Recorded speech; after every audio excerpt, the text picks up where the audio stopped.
কক্সবাজারে স্থানভিত্তিক ধানের চাষ ও প্রযুক্তি উদ্ভাবন এলএসটিডি প্রকল্পের কার্যক্রম সরেজমিনে পর্যবেক্ষণ করেছেন কৃষি মন্ত্রণালয়ের কর্মকর্তারা।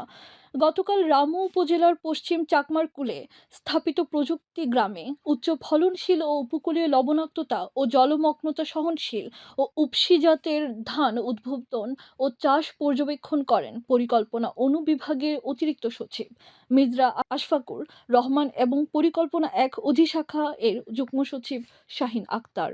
পরে প্রদর্শনীভুক্ত প্রযুক্তি গ্রামের ৫০ জন কৃষকের অংশগ্রহণে অনুষ্ঠিত প্রশিক্ষণে প্রধান অতিথির বক্তব্য রাখেন অতিরিক্ত সচিব মির্জা আশফাকুর রহমান। তিনি বলেন, কক্সবাজারের লবণাক্ত এলাকায় উদ্ভাবিত জাতের অভিযোজন যাচাই ও লবণ সহিষ্ণু জাত উদ্ভাবনের জন্য গবেষণা করা হচ্ছে।